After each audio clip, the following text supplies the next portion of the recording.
നിങ്ങൾ ഇന്ത്യ മാർട്ടിൽ നിന്ന് ഒരു ബൾക്കി പ്രൊഡക്റ്റ് എടുത്തിട്ട് നിങ്ങൾ ആമസോൺ, ഫ്ലിപ്കാർട്ട്, മീഷോയിൽ സെല് ചെയ്യാൻ ചെയ്യുന്ന ഉദ്ദേശിക്കുന്ന ഒരു സെല്ലറാണ് നിങ്ങൾ ആദ്യം ഞങ്ങളുടെ ഒരു ക്ലാസ്സിൽ അറ്റൻഡ് ചെയ്യണം. ഇതിന് കുറേ നെഗറ്റീവ് സൈഡും ഉണ്ട്, പോസിറ്റീവ് സൈഡും ഉണ്ട്. കാരണം ബൾക്കി ആയിട്ട് എടുക്കുന്നതിനുള്ള ഇഷ്യൂ, ആമസോൺ, ഫ്ലിപ്കാർട്ടിലുള്ള സെല്ലിംഗ് രീതി, അതിനെക്കുറിച്ചുള്ള എല്ലാ ഡീറ്റെയിൽസ് ആയിട്ടുള്ള ഒരു 1 ഡേ ക്ലാസ് നമ്മൾ സ്റ്റാർട്ട് ചെയ്തിട്ടുണ്ട്. അപ്പോൾ നിങ്ങൾക്ക് അറ്റൻഡ് ചെയ്യാൻ താല്പര്യമുള്ള ആൾക്കാർ നമ്മളെ ഡിസ്ക്രിപ്ഷനിൽ കൊടുത്ത നമ്പറായിട്ട് കോൺടാക്ട് ചെയ്തിട്ട് നിങ്ങൾക്ക് ഈ ക്ലാസ് അറ്റൻഡ് ചെയ്ത ശേഷം മാത്രം നിങ്ങൾ എന്ത് ചെയ്യുക, ആമസോൺ, ഫ്ലിപ്കാർട്ട് ഇതുപോലുള്ള ഇതിലൊക്കെ ഈ കൊമേഴ്സ് പ്ലാറ്റ്ഫോം, ഓൺലൈൻ, ഇൻസ്റ്റാഗ്രാം, അങ്ങനെയുള്ള ഓരോ പ്ലാറ്റ്ഫോമിലും നിങ്ങൾ സെയിൽ ചെയ്യാൻ ഉദ്ദേശിക്കുന്നുണ്ടെങ്കിൽ ആദ്യം ഒരു ഇത് നിർബന്ധമായിട്ട് നിങ്ങൾ അറ്റൻഡ് ചെയ്യണം. കാരണം അത് നിങ്ങൾക്ക് നഷ്ടമാവില്ല.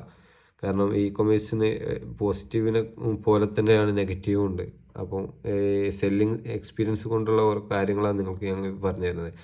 അതുപോലെ നിങ്ങൾക്ക് ട്രെയിനിങ്ങും മറ്റ് അതർ കാര്യങ്ങളൊക്കെ നമ്മൾ പ്രൊവൈഡ് ചെയ്യുന്നുണ്ട്. അപ്പോൾ ഈ അങ്ങനെയുള്ള ഓരോ വ്യത്യസ്തമായ ആവശ്യങ്ങൾക്കായിട്ട് നമ്മളെ കോൺടാക്ട് ചെയ്യുന്ന നമ്പർ ഈ ഡിസ്ക്രിപ്ഷനിൽ കൊടുക്കാം.